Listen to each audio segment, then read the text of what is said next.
Billionaire sees his cleaning lady in the living room dancing for his special daughter. His attitude was unbelievable. Marcus Wellington stepped through the marble foyer of his Manhattan penthouse 3 hours earlier than expected, the hostile takeover meeting having collapsed when their target company's CEO suffered a heart attack mid-negotiation. Damn inconvenient timing, Marcus muttered as he loosened his $5,000 Hermes tie, his mind still calculating the millions in lost revenue from the failed acquisition while his Italian leather shoes clicked against imported stone floors.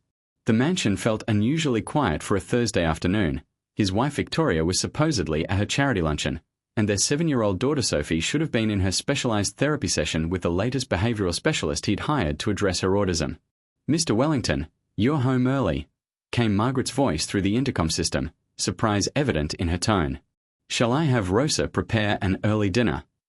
Marcus waved dismissively at the security camera, his attention already shifting to the quarterly reports awaiting his review in his study. "No changes, Margaret. I'll be working until the usual time." He paused, listening to faint sounds coming from the direction of the living room, music and what sounded like laughter, which was unusual since Sophie rarely made joyful sounds and their housekeeper Rosa typically worked in silent efficiency.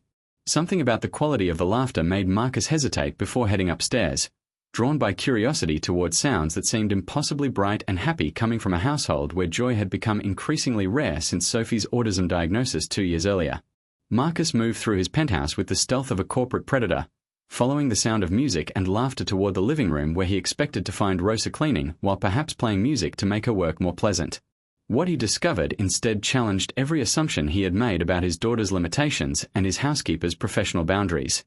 Through the French doors, he could see Rosa Martinez dancing with uninhibited joy in the center of the room, her arms moving in graceful patterns while she sang in Spanish to a melody that seemed to fill the space with warmth and energy.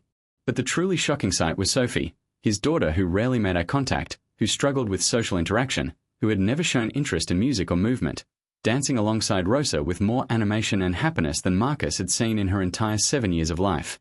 "Muy bien, mi princesa," Rosa called out encouragingly as Sophie attempted to mimic her movements, her little arms waving with uncoordinated but enthusiastic effort. "Tú puedes hacerlo." Sophie's face was radiant with joy as she spun in circles, her usual anxious expression replaced by pure delight as she responded to Rosa's encouragement with giggles that Marcus had never heard before. The scene before him defied everything he had been told about his daughter's condition by the parade of specialists, therapists, and educational consultants who had filled their lives with clinical assessments and professional recommendations that had never produced anything resembling the happiness he was witnessing through the doorway. The transformation in Sophie's behavior was so dramatic that Marcus initially wondered if he was observing a different child, but there was no mistaking his daughter's distinctive blonde curls and the familiar floral dress that Victoria had bought for her last week. "Rosa, watch me," Sophie called out with clarity and confidence that Marcus had never heard in her voice before, her words clearly articulated rather than the mumbled syllables that usually characterized her speech attempts. "Look, I can dance like you." Rosa clapped her hands in delight as Sophie executed a wobbly but enthusiastic pirouette, her face glowing with pride at her accomplishment. "Perfecto, mi amor. You are the most beautiful dancer I have ever seen." Rosa's praise was delivered with genuine warmth and affection that seemed to light up Sophie's entire being, creating a positive feedback loop of encouragement and achievement that Marcus had never witnessed despite years of expensive therapeutic interventions. The music playing from Rosa's old radio was simple Latin folk music, nothing sophisticated or expensive, yet it had accomplished what thousands of dollars in specialized autism therapy had failed to achieve. It had drawn his daughter out of her isolated world into genuine social interaction and joyful self-expression. Marcus gripped the doorframe as he realized that he was watching his daughter demonstrate social skills, emotional regulation, and communicative abilities that every professional had told him might never develop due to the severity of her autism spectrum condition. The emotional impact of witnessing Sophie's transformation forced Marcus to confront years of grief and frustration about his daughter's condition, feelings that he had buried beneath layers of corporate achievement and expensive therapeutic interventions that had promised progress but delivered only marginal improvements in specific behavioral metrics. "This is impossible," Marcus whispered to himself as Sophie began attempting to sing along with Rosa's Spanish lyrics, her voice carrying melody and rhythm despite her usual difficulties with verbal communication. The specialists said she would never. His thoughts trailed off as he watched his daughter engage in the kind of spontaneous, joyful interaction that autism experts had told him was unlikely given her diagnostic profile. Rosa seemed to sense his presence and turned toward the doorway, her dancing slowing but not stopping as she noticed Marcus watching from the shadows. "Mr. Wellington," she said softly, her voice carrying neither guilt nor defiance but rather gentle confidence in what she was doing. "I hope you don't mind. Sophie was having a difficult afternoon, and sometimes music helps children find their happy places." Her explanation was delivered with the calm authority of someone who understood children in ways that professional training couldn't teach, and her use of happy places rather than clinical terminology like emotional regulation or sensory integration reflected a more intuitive approach to understanding Sophie's needs. "Sophie asked me to teach her how to dance," Rosa continued, "and I could see that it was helping her feel better about herself and more comfortable in her own body." The revelation that Sophie had actually requested dance lessons challenged everything Marcus thought he knew about his daughter's communication abilities and social interests, since she had never expressed preferences or made requests in any of their expensive therapy sessions. "Sophie asked you to teach her?" Marcus questioned, stepping fully into the room as his business-trained mind struggled to process information that contradicted professional assessments he had accepted as definitive. "When did she ask? How did she ask?" Rosa's smile was patient as she knelt to Sophie's level, her weathered hands gentle as she smoothed the little girl's hair. "She didn't use words, Mr. Wellington. She came to the living room while I was cleaning and started moving her body when she heard my music. Then she looked at me and started trying to copy what I was doing. Children don't always need words to tell us what they want. Sometimes their hearts speak louder than their voices." Sophie approached her father with more confidence than he had ever seen from her, taking his hand with deliberate intention rather than the accidental contact that usually characterized their physical interactions. "Daddy, Rosa teaches me dancing," Sophie said with excitement that made her words clearer and more articulated than her usual speech attempts. "I'm good at dancing. Watch me show you." Without waiting for his response, Sophie began demonstrating the movements Rosa had taught her, her face beaming with pride as she performed for her father's attention. Marcus felt tears threatening as he realized that his daughter had not only learned to dance but had developed enough confidence and social awareness to want to share her achievement with him. The implications of what Marcus was witnessing began to challenge his entire approach to Sophie's care and education, forcing him to question whether the expensive, clinical interventions he had been funding were actually hindering her development by focusing on deficits rather than building on her natural interests and capabilities. "Rosa," Marcus said, his voice hoarse with emotion as he watched Sophie continue her enthusiastic dance performance, "how long has this been going on? How long has Sophie been able to communicate and interact like this?"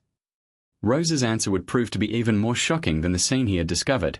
"Mr. Wellington, Sophie has always been able to communicate and interact. She just needed someone to listen with their heart instead of their clipboard, and she needed activities that made her feel successful and happy instead of activities that focused on what she couldn't do." The gentle criticism in Rosa's words forced Marcus to confront the possibility that the parade of specialists he had hired might have been approaching Sophie's autism from entirely the wrong perspective, treating her differences as problems to be fixed rather than recognizing her unique way of experiencing and engaging with the world.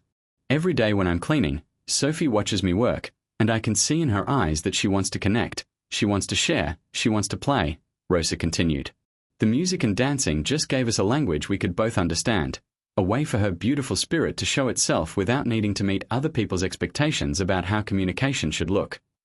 As Sophie danced between them, completely absorbed in her own joy and seemingly unconscious of the profound conversation taking place about her abilities, Marcus realized that he might have been paying thousands of dollars for professionals to help his daughter while the person who truly understood her had been cleaning his house for minimum wage. The discovery that Rosa had developed an entirely different understanding of Sophie's autism forced Marcus to reconsider everything he thought he knew about his daughter's condition and the approaches that might actually help her develop her potential rather than just managing her symptoms. "Rosa, I need to understand what you're doing differently from all the therapists and specialists we've worked with," Marcus said as they watched Sophie practice the dance moves Rosa had taught her, her movements growing more confident and coordinated with each repetition.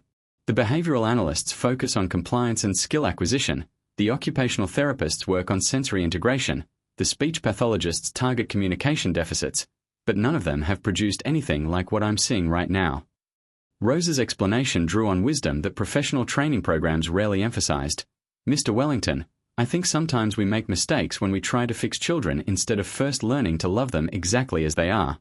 Sophie doesn't need to be fixed, she needs to be understood, appreciated, and given opportunities to show us what she's already capable of when she feels safe and accepted." The philosophy Rosa described stood in direct opposition to the deficit-based approaches that had characterized Sophie's therapeutic interventions, which focused on identifying areas where she fell short of typical developmental expectations rather than building on her existing strengths and interests.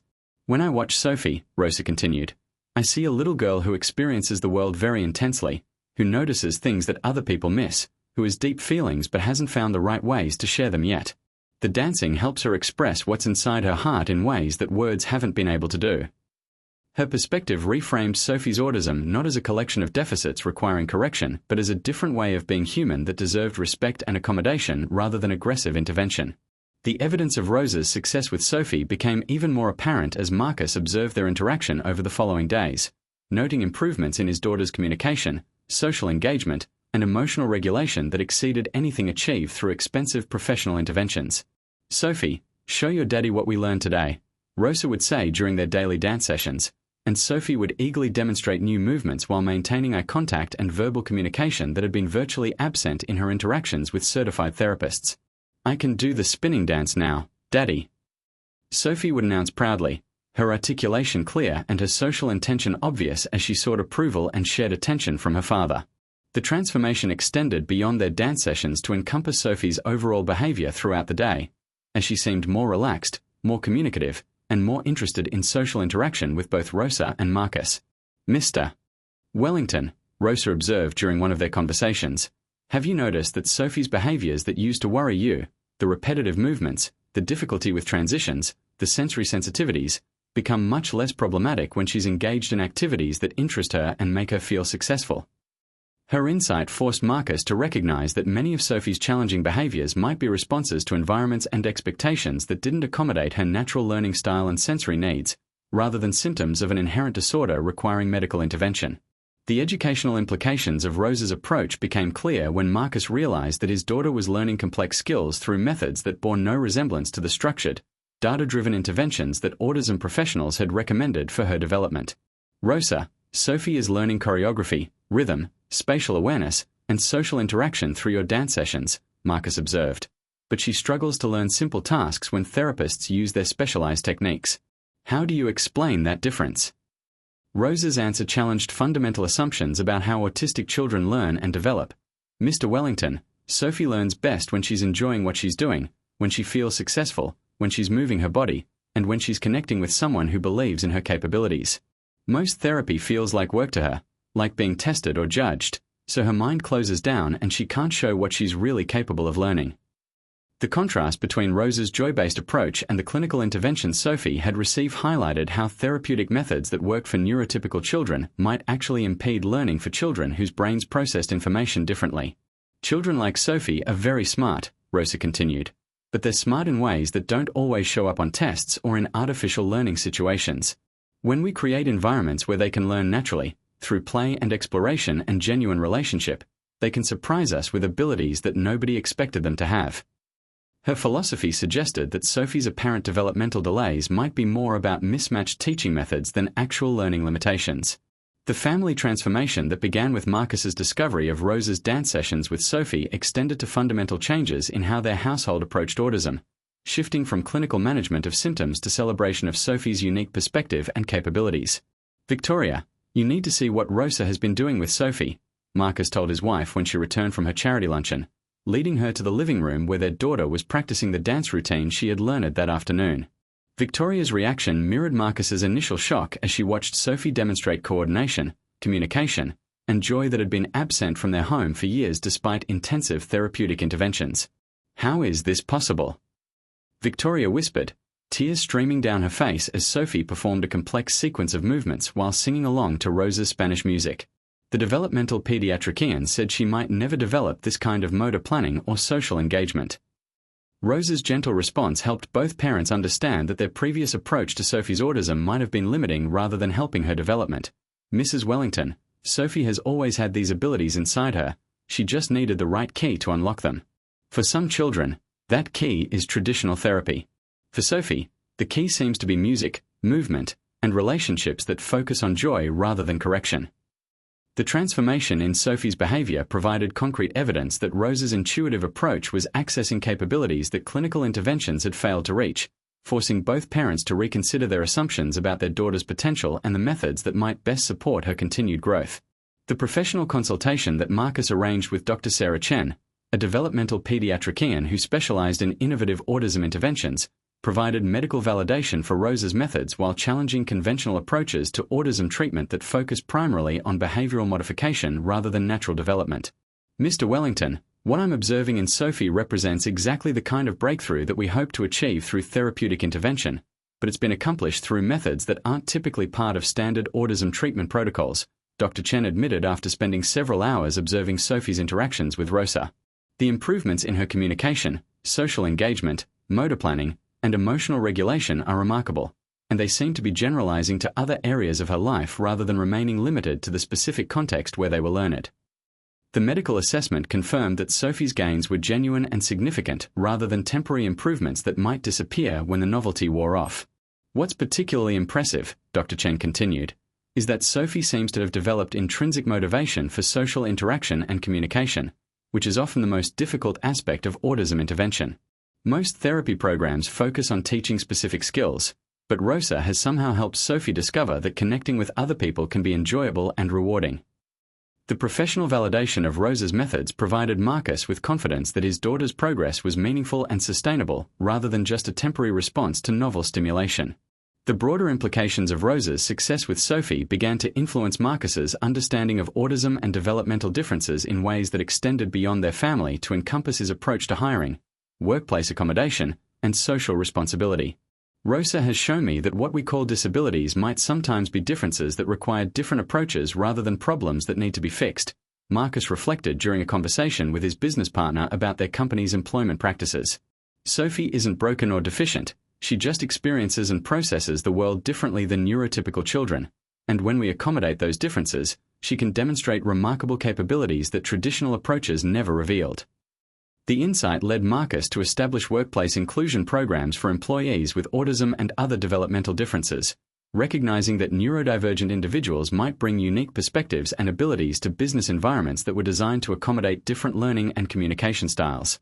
If a 7-year-old autistic child can surprise us with hidden capabilities when we change our approach, Marcus reasoned, then perhaps autistic adults have been underestimated and underutilized because our workplace cultures don't accommodate their natural strengths and learning styles. The transformation that had begun with Rosa's dance sessions in his living room evolved into a broader commitment to inclusion and accommodation that recognized neurodiversity as a valuable form of human variation rather than a collection of deficits requiring correction or management. The profound changes in Sophie's development under Rosa's care forced Marcus to confront uncomfortable truths about how his business priorities and lifestyle had prevented him from truly understanding his daughter's needs and potential. I spent $50,000 last year on autism specialists and therapeutic interventions, Marcus told Rosa during one of their evening conversations about Sophie's progress, but you've accomplished more in 3 months of dancing with her than all those professionals achieved in 2 years of intensive treatment. His admission revealed the painful reality that his wealth and corporate success had created distance between him and his daughter rather than providing the resources she actually needed for healthy development. Mr. Wellington, Rosa replied gently, money can buy many things, but it cannot buy understanding, patience, or the kind of love that sees a child's heart instead of just their diagnosis. Sophie didn't need expensive therapy. She needed someone to believe in her and help her find her own special way of connecting with the world. Her words challenged Marcus to examine whether his approach to parenting had been shaped more by corporate problem-solving mentalities than by genuine relationship building and emotional attunement to his daughter's unique needs and interests. The success of Rosa's low-cost, relationship-based approach stood in stark contrast to the high-tech, data-driven interventions that Marcus had assumed would be more effective simply because they were more expensive and professionally recommended. The revelation of Rosa's background added new dimensions to Marcus's understanding of why her approach with Sophie had been so successful where professional interventions had failed to create meaningful progress. Mr. Wellington, I need to tell you something about why I understand children like Sophie, Rosa said during a quiet moment after one of their dance sessions, her voice carrying the weight of personal experience that professional training could never provide. My youngest son, Miguel, has autism too. He's grown now, 25 years old, and he works as an artist in Mexico City, but when he was Sophie's age, I learned that the most important thing wasn't trying to make him normal, it was helping him feel loved and valued exactly as he was. The revelation that Rosa had successfully raised an autistic child to independent adulthood provided context for her intuitive understanding of Sophie's needs, and her confidence in approaches that differed from conventional therapeutic wisdom. Miguel taught me that autistic children have their own timeline, their own way of learning, their own gifts that the world doesn't always recognize or appreciate, Rosa continued. He didn't speak until he was 9 years old, but he could create beautiful paintings that showed he understood the world in ways that talking children couldn't express. Sophie is like Miguel. She has gifts inside her that are waiting for the right conditions to bloom, but they won't bloom if we keep focusing on what she can't do instead of celebrating what makes her special. Her personal experience provided a foundation of knowledge about long-term autism outcomes that exceeded what most professionals possessed, giving her confidence to trust Sophie's natural development rather than forcing progress through intensive behavioral interventions. The impact of Rosa's revelation about her son Miguel began to reshape Marcus's entire perspective on autism prognosis and the goals he should be setting for Sophie's future development and life satisfaction. "Rosa, you said Miguel is working as an artist now," Marcus said, his voice filled with hope as he contemplated possibilities for Sophie that no professional had encouraged him to envision. "Is he independent? Is he happy? Can he have a fulfilling adult life?" Rosa's smile carried the deep satisfaction of a mother who had successfully guided her child through challenges that others had considered insurmountable. Miguel has his own apartment, he sells his paintings to galleries in 3 cities, he has friends who appreciate his unique way of seeing beauty in the world, and is engaged to marry a wonderful woman who loves him exactly as he is. He's not independent in the same way that neurotypical adults are independent. He needs routines, he struggles with some social situations, he gets overwhelmed by too much stimulation, but is living a life that's meaningful and joyful and connected to people who value him. The picture Rosa painted of her adult son's life provided Marcus with a vision of possibilities for Sophie that went far beyond the limited outcomes that autism professionals typically discussed with parents of newly diagnosed children. "The key," Rosa continued, "was never trying to make Miguel into someone else. Instead, we helped him become the best version of himself, supported his interests, accommodated his differences, and taught him that being autistic wasn't something to be ashamed of or overcome but simply a different way of experiencing life that came with both challenges and gifts." The business implications of Marcus's transformed understanding of autism and neurodiversity began to manifest in concrete changes to his company's hiring practices, workplace culture, and approach to employee development that reflected insights gained from Rosa's success with Sophie. "I want to establish a neurodiversity initiative that actively recruits and supports employees with autism and other developmental differences," Marcus announced to his executive team during their quarterly planning meeting, his proposal reflecting a fundamental shift from viewing differences as liabilities to recognizing them as potential assets. "Rosa has shown me that autistic individuals often have capabilities that neurotypical people lack: attention to detail, pattern recognition, creative problem-solving, authentic communication. But these strengths only emerge in environments that accommodate their needs and appreciate their differences." The initiative that emerged included workplace accommodations like flexible scheduling, sensory-friendly office spaces, alternative communication methods, and mentorship programs that paired neurotypical employees with neurodivergent colleagues to facilitate mutual understanding and collaboration.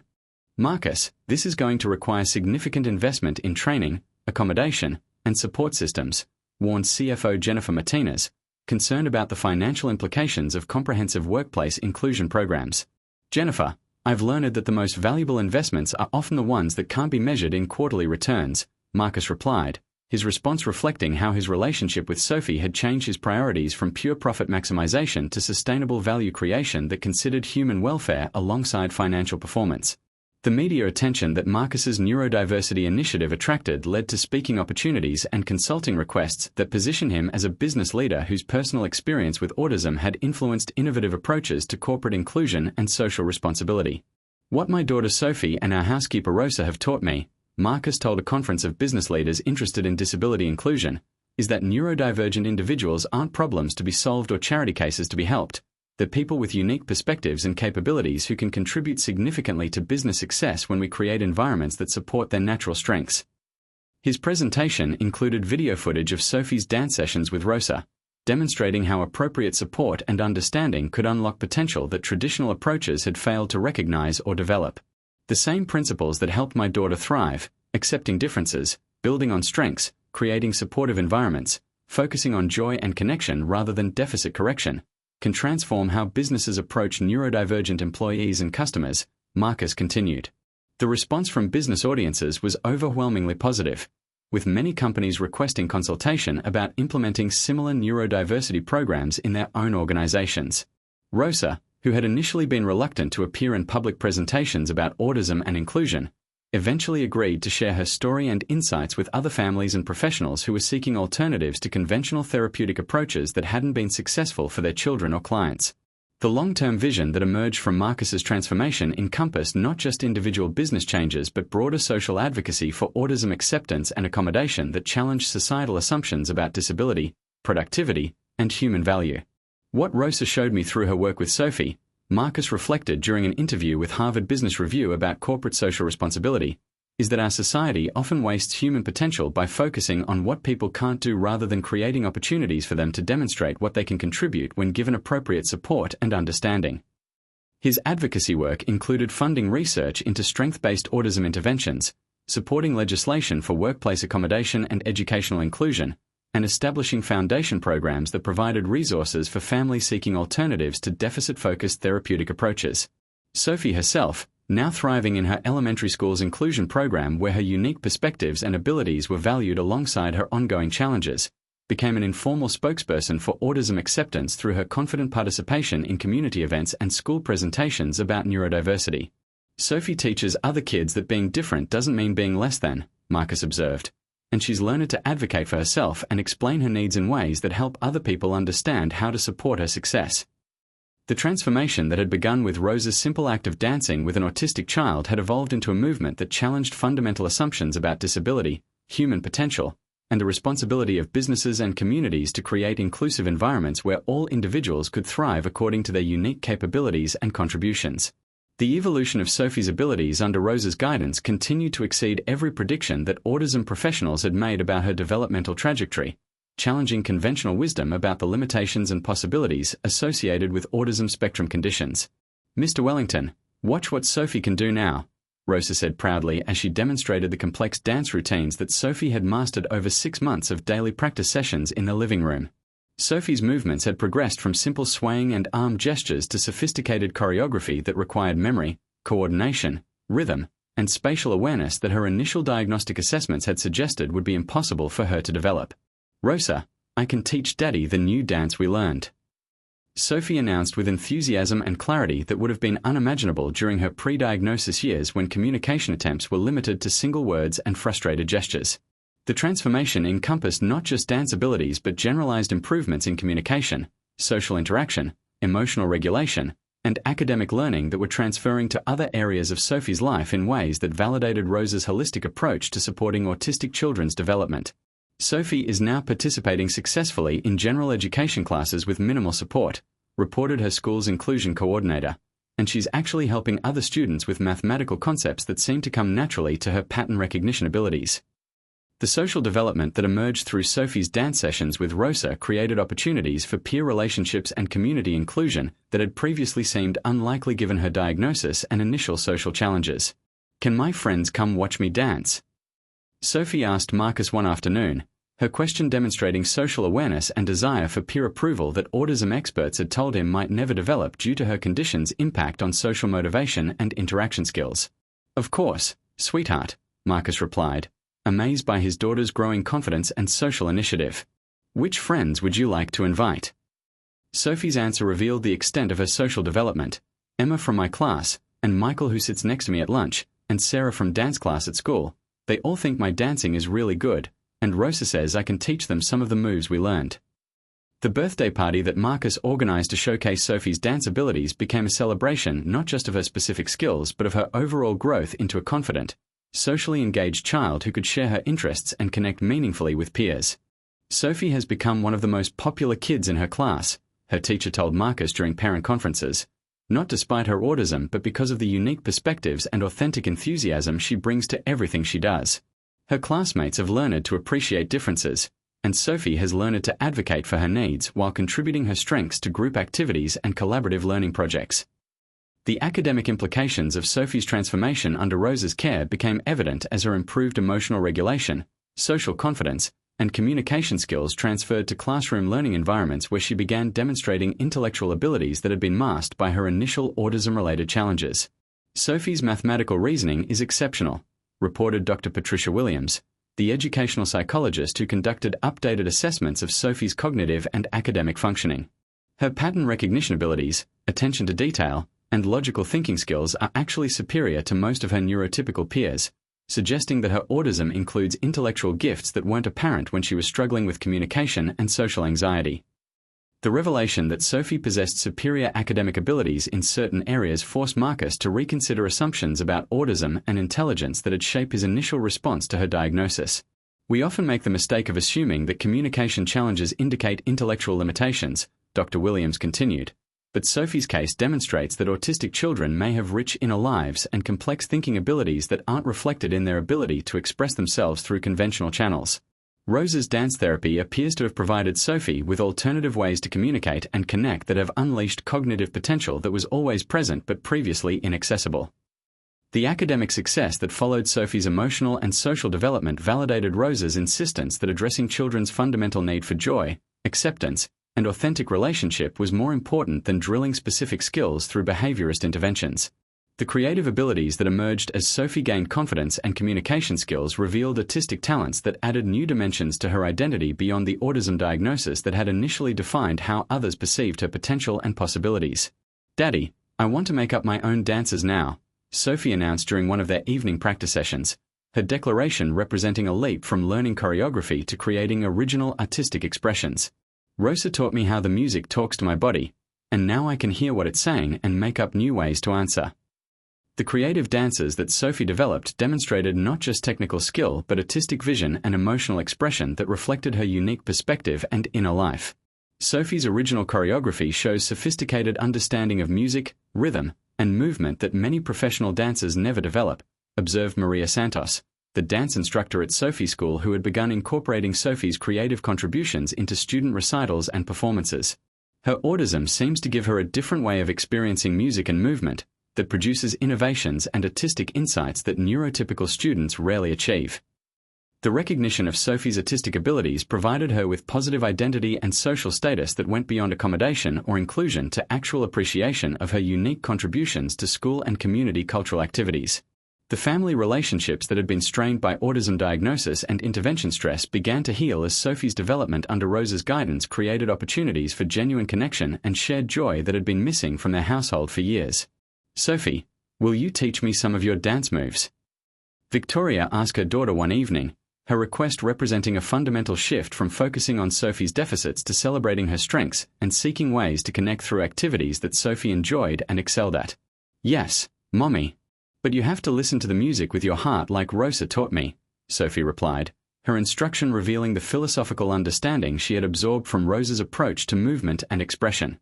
The family dance sessions that became a regular evening routine transformed their home environment from a clinical space focused on therapeutic goals to a joyful family gathering place where Sophie's autism was appreciated as a source of unique perspectives, rather than problems requiring constant intervention.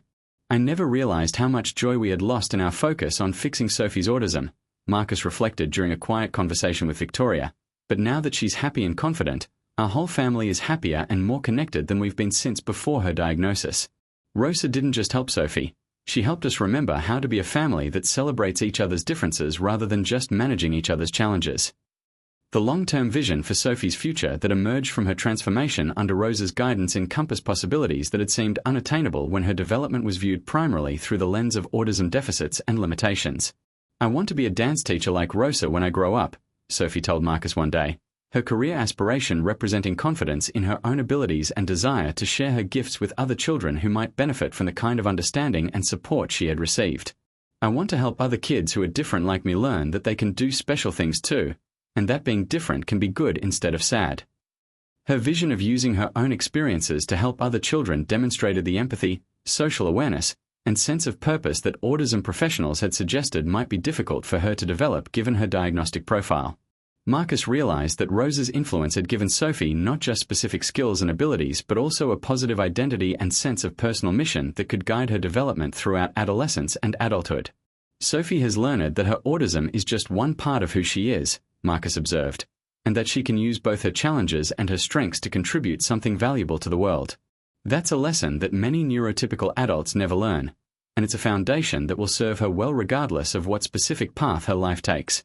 The transformation that had begun with Rosa's simple act of dancing with an autistic child had evolved into a complete reimagining of what was possible for Sophie's future, and what it meant to live successfully as a neurodivergent individual in a world that was slowly learning to appreciate rather than just accommodate human differences. The success of Rose's approach with Sophie began attracting attention from other families dealing with autism whose children had not responded well to conventional therapeutic interventions, creating informal networks of parents seeking alternatives to deficit-focused treatment models. "Mr. Wellington," said Maria Rodriguez during a phone call that would change both families' lives, "my son Carlos has autism, and we've heard about the amazing progress Sophie has made working with your housekeeper Rosa. Could we possibly meet with her to learn about her methods?" The desperation in Maria's voice reflected the frustration that many autism families experienced when expensive professional interventions produced minimal results while their children continued to struggle with communication, social interaction, and emotional regulation that seemed to worsen rather than improve over time. Marcus's response revealed how much his perspective on autism had evolved. "Maria, Rosa has taught me that her success with Sophie comes from treating autism as a different way of being human rather than a problem to be fixed. I think she would be happy to meet with your family and share what she's learned, not as a professional service but as one parent helping another." The informal consultation that Rosa provided to the Rodriguez family marked the beginning of a grassroots movement that would challenge established approaches to autism treatment while offering hope to families whose children had been written off as having poor prognoses for development and independence. The community of families that formed around Rosa's approach to autism support created a network of mutual assistance and shared learning that provided resources and emotional support that professional service systems had failed to deliver effectively. "What we've discovered," explained Dr. Jennifer Martinez, a research psychologist who began documenting the outcomes achieved by families using Rosa's methods, is that parents working together with genuine understanding and acceptance can often accomplish more than expensive professional interventions that focus on compliance and skill acquisition rather than relationship building and natural development. The informal support groups that met in Marcus's home evolved into structured programs that combined Rosa's dance therapy approach with other strength-based interventions developed by parents whose children had thrived when their differences were accommodated rather than corrected. Sophie became a peer mentor for newly diagnosed children, demonstrating through her confidence and abilities that autism didn't have to limit a child's potential for joy, creativity, and meaningful social connections. When new families see Sophie dancing and teaching other kids and explaining her autism in positive terms, Rosa observed, it gives them hope that their own children can develop and thrive if they find the right approaches and create supportive environments that honor each child's unique way of being in the world. The professional attention that Rosa's methods began receiving led to collaborations with innovative clinicians and researchers who were seeking evidence-based alternatives to behavioral interventions that treated autism symptoms without addressing underlying needs for acceptance, understanding, and appropriate accommodation. "What Rosa has intuitively understood," explained Dr. Sarah Chen during a conference presentation about relationship-based autism interventions, is that autistic children's challenging behaviors often represent attempts to communicate needs or cope with environments that don't accommodate their sensory and social differences. When we address those underlying needs through acceptance and accommodation rather than trying to suppress the behaviors, we often see dramatic improvements in communication, social engagement, and emotional regulation. The research studies that emerged from documenting Rosa's approach provided scientific validation for what parents in their informal network had observed. Children who received acceptance-based support developed better long-term outcomes than those who underwent intensive behavioral interventions focused on normalization and compliance. The children in Rosa's program show superior development of intrinsic motivation, self-advocacy skills, emotional regulation, and creative problem-solving compared to matched controls receiving traditional ABA therapy, Dr. Chen reported to the International Autism Research Conference. More importantly, they maintain their gains over time and generalize their skills to new environments because the interventions built on their natural interests and social connections rather than trying to override their neurological differences. The scientific validation of Rosa's relationship-based approach began attracting international attention from autism professionals who were questioning the long-term effectiveness of behavioral interventions that produce compliance without addressing the underlying factors that contributed to autistic children's well-being and authentic development. The educational implications of Rosa's success with Sophie and other autistic children began to influence school district policies and teacher training programs that had previously relied exclusively on behavioral management and deficit-focused interventions. "What we are learning from the Wellington-Martinez model," explained Dr. Patricia Williams, the special education director who had observed Sophie's transformation, is that autistic children often thrive in educational environments that emphasize their strengths, accommodate their differences, and provide opportunities for creative expression rather than just working on remediation of perceived deficits. The inclusive classroom approaches that emerged from studying Sophie's success included more movement-based learning, artistic expression opportunities, sensory accommodations, and peer mentoring programs that allowed autistic students to contribute their unique perspectives while receiving the support they needed for areas of challenge. Sophie has become one of our most effective peer tutors for mathematical concepts, reported her current teacher, because her autistic brain sees patterns and relationships that other children miss, and she's learned to explain her thinking in ways that help classmates understand complex ideas.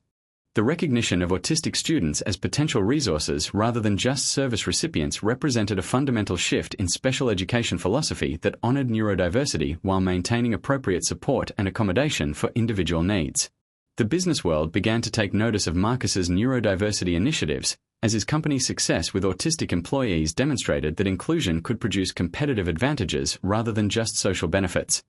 Our autistic employees consistently outperform neurotypical workers in quality control, data analysis, pattern recognition, and innovative problem-solving, Marcus reported to a conference of business leaders interested in disability inclusion.